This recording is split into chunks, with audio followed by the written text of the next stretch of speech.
ಮೇಲೆ ರಾಜ್ಯದ ಗೌರವಾನ್ವಿತ ಮುಖ್ಯಮಂತ್ರಿಗಳಂತ ಸಿದ್ದರಾಮಯ್ಯ ಸಾಹೇಬ್ರೆ, ಮಾಜಿ ಮುಖ್ಯಮಂತ್ರಿಗಳಂತ ವೀರಪ್ಪ ಮೊಯ್ಲಿ ಸಾಹೇಬ್ರೆ, ಪಕ್ಷದ ಹಿರಿಯ ಮುಖಂಡರಂತ ಹರಿಪ್ರಸಾದ್ ಅವರೇ, ಕೆ ಎಚ್ ಮುನಿಯಪ್ಪನವರೇ, ಸಲೀಂ ರವರೇ, ರಾಣಿ ಸತೀಶ್ ಅವರೇ, ಬಿ ಸಿ ಚಂದ್ರಶೇಖರ್ ಅವರೇ, ನಮ್ಮ ಎಸಿಸಿ ಸೆಕ್ರೆಟರಿ ಸೂರಜ್ ಹೆಗ್ಡೆ ಅವರೇ, ಪರಮೇಶ್ವರ್ ನಾಯಕ್ ಅವರೇ, ಜಗ್ಜಾ ನಾಯಕ್ ಅವರೇ, ನಜೀರ್ ಅಹಮದ್ ಅವರೇ, ನಮ್ಮ ಮಹಿಳಾ ಕಾಂಗ್ರೆಸ್ನ ಅಧ್ಯಕ್ಷರಾದ ಸೌಮ್ಯ ರೆಡ್ಡಿ ಅವರೇ, ಎಲ್ಲ ಕೆಪಿಸಿಸಿ ಎಲ್ಲ ಪದಾಧಿಕಾರಿಗಳೇ, 5 ಜನಕ್ಕೆ ನಮ್ಮ ಮಹಿಳಾ ಕಾಂಗ್ರೆಸ್ ಅವರು ಇವತ್ತು ಪ್ರಶಸ್ತಿಯನ್ನ ಕೊಡ್ತಾ ಇದೀವಿ ಅಂತ ಹೇಳಿ ಬಂದು ಚರ್ಚೆ ಮಾಡಿದ್ರು. ಪ್ರಶಸ್ತಿಗೆ ಪಾತ್ರರಾದ ಎಲ್ಲ ಗೌರವಾನ್ವಿತ ಪ್ರಶಸ್ತಿಗೆ ಅರ್ಹರೇ, ಎಲ್ಲ ಕಾರ್ಯಕರ್ತರುಗಳೇ, ಬಂಧುಗಳೇ, ಸ್ನೇಹಿತರೆ, ವಿಶೇಷವಾದಂತಹ ದಿನ ಇಂದಿರಾ ಗಾಂಧಿಯವರ ಜನ್ಮದಿನ. ಈಗ ತಾನೇ ನಾನು ಮುಖ್ಯಮಂತ್ರಿಗಳು ವಿಧಾನಸೌಧದಲ್ಲಿ ಸರ್ಕಾರ ಪರವಾಗಿ ದೇಶದ ಐಕ್ಯತೆ, ಸಮಗ್ರತೆ ಮತ್ತು ಶಾಂತಿಗೋಸ್ಕರ ಒಂದು ಪ್ರತಿಜ್ಞಾ ವಿಧಿಯನ್ನ ಬೋಧನೆ ಮಾಡುವಂತದ್ದು ಒಂದು ಕಾರ್ಯಕ್ರಮ ಸರ್ಕಾರ ಹಮ್ಮಿಕೊಂಡಿದೆ, ಆದೇಶ ಇದೆ. ಆ ಪ್ರಕಾರ ಮುಗಿಸಿ ಇಲ್ಲಿಗೆ ಬಂದಿದ್ದೇವೆ.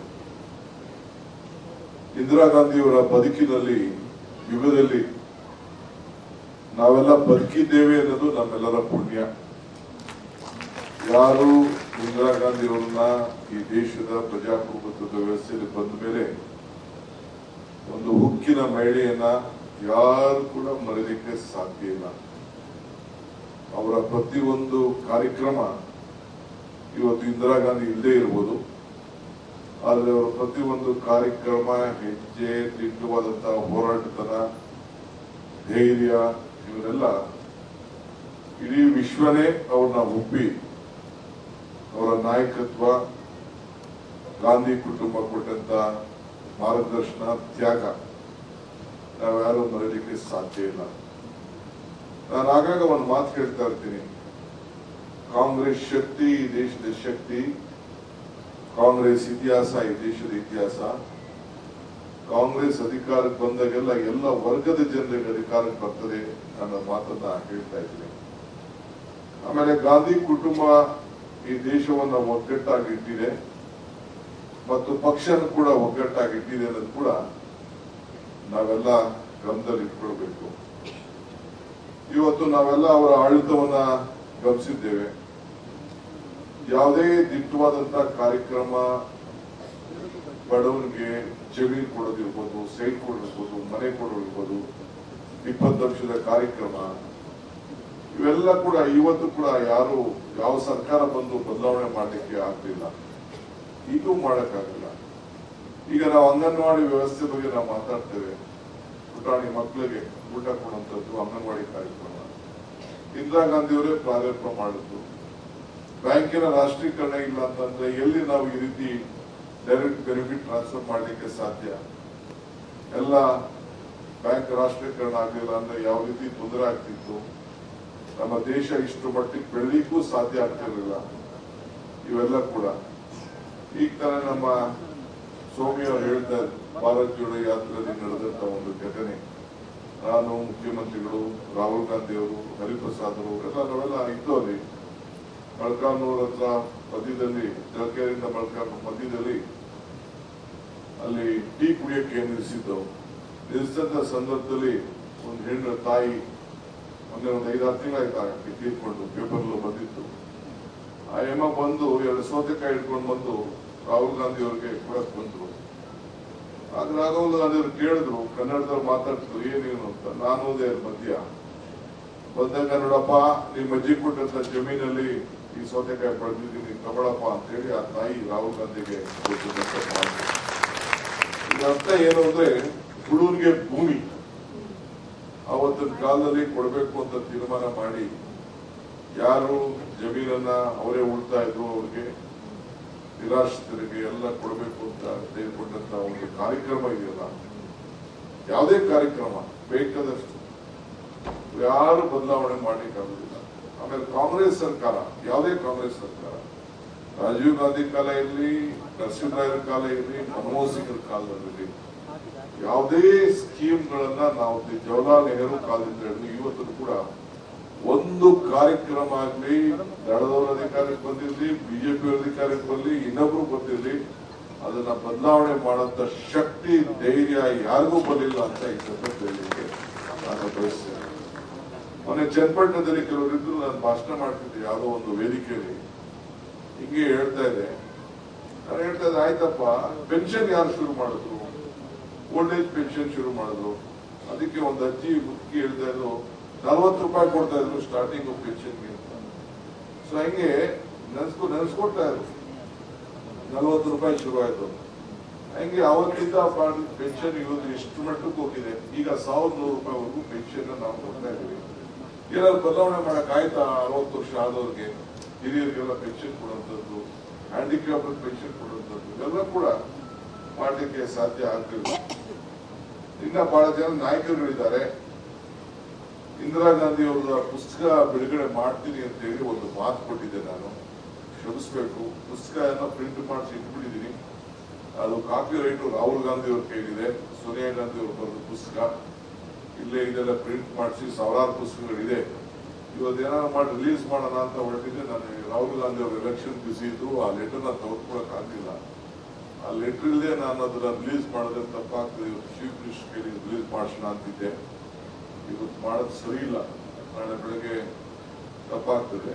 ನೋಡೋಣ, ಬೆಳಗಾಂ ಅಧಿವೇಶನದಲ್ಲಿ ಅವರೆಲ್ಲ ರಿಲೀಸ್ ಮಾಡಿಸೋಣ ಅಂತಿದ್ದೆ.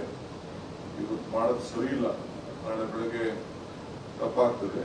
ನೋಡೋಣ, ಬೆಳಗಾಂ ಅಧಿವೇಶನದಲ್ಲಿ ಅವರೆಲ್ಲ ಬರ್ತಾರೆ, ಬಂದಂತ ಸಂದರ್ಭದಲ್ಲಿ ರಿಲೀಸ್ ಮಾಡ್ತೀನಿ. ಪ್ರಿಂಟ್ ಅವರ ನುಡಿಮುತ್ತುಗಳನ್ನ ಸೋನಿಯಾ ಗಾಂಧಿ ಅವರು ಮಾಡಿದಂತ ಪುಸ್ತಕನ, ಅದು ಬರೆದಂತ ಪುಸ್ತಕ ನಾನು ಕನ್ನಡದಲ್ಲಿ ಟ್ರಾನ್ಸ್ಲೇಟ್ ಮಾಡಿ ಇಟ್ಟಿದ್ದೀನಿ. ಅದನ್ನ ಅಲ್ಲಿ ಡಿಸೆಂಬರ್ ಅಲ್ಲಿ 100 ವರ್ಷ ಆಗ್ತದೆ ಗಾಂಧೀಜಿಯವರ ಅಧಿಕಾರ ಜವಾಬ್ದಾರಿ ತೆಗೆದುಕೊಂಡಂತದ್ದು. ಅದೊಂದು ದೊಡ್ಡ ಸಮಾವೇಶ ನಡೀತದೆ. ಆ ಸಂದರ್ಭದಲ್ಲಿ ಅದನ್ನ ರಿಲೀಸ್ ಮಾಡುವಂತ ವ್ಯವಸ್ಥೆ ನಾನು ಮಾಡ್ತೀನಿ. ಅವರ ಮಾತು ಕೆಲವು ಈ ಪುಸ್ತಕದಲ್ಲಿರುವಂತಹ 1, 2, 4 ಲೈನ್ ನಿಮ್ಗೆ ಹೇಳಲಿಕ್ಕೆ ಬಯಸ್ತೀನಿ. ಇಂದಿರಾ ಗಾಂಧಿ ಅವರು ಏನ್ ಹೇಳ್ತಾರೆ ಅಂದ್ರೆ, ಅಧಿಕಾರ ಎಂದರೆ ಪ್ರತಿಯೊಬ್ಬ ಮಾನವನ ಪ್ರಗತಿ ಎಂದು ನಂಬಿದ್ದವರು.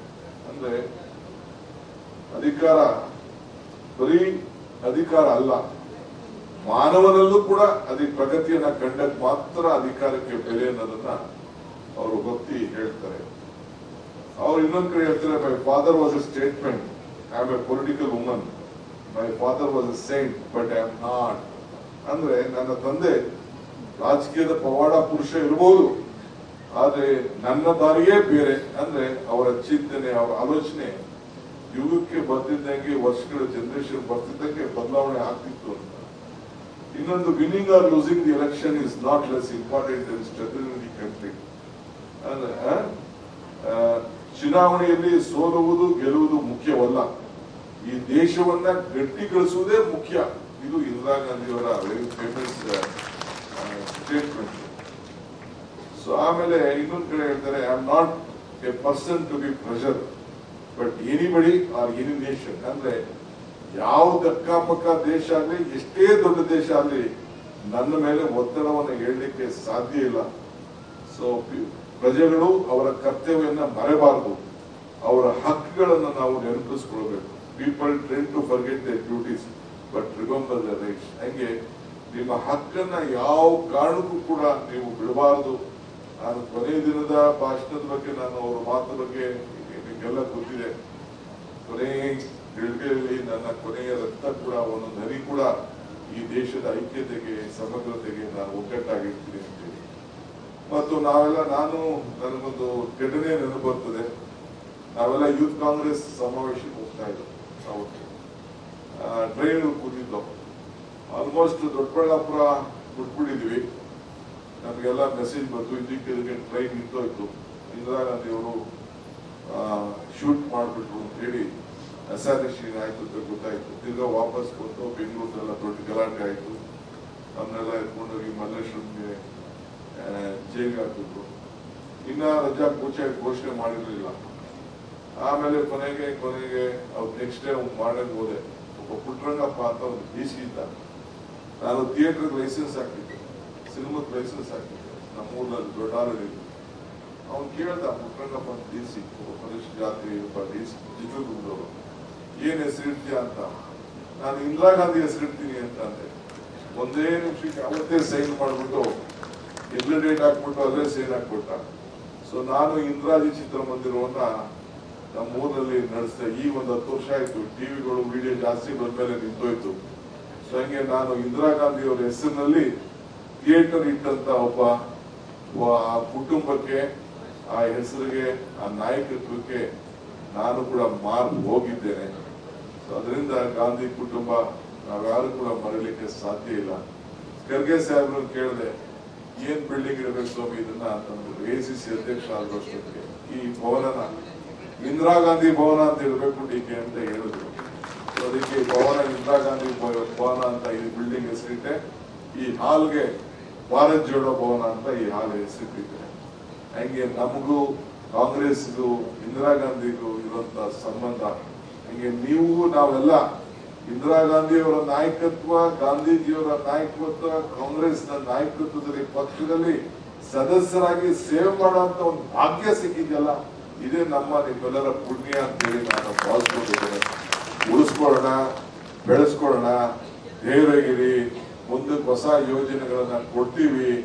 ಮತ್ತೆ ಈ ರಾಜ್ಯದಲ್ಲಿ ಮತ್ತೆ ಈ ಸರ್ಕಾರನ ಸೌಮ್ಯ ಹೇಳ್ದಂಗೆ ಅಧಿಕಾರ ತರಲಿಕ್ಕೆ ನಮ್ಮ ಹತ್ರ ತಂತ್ರ ಇದೆ, ಮಂತ್ರ ಇದೆ, ಶಕ್ತಿ ಇದೆ, ನಾಯಕತ್ವ ಇದೆ. ಇವೆಲ್ಲ ಒಗ್ಗಟ್ಟಿಂದ ಆಶಾಭಾವನೆಯಿಂದ ಇರಿ.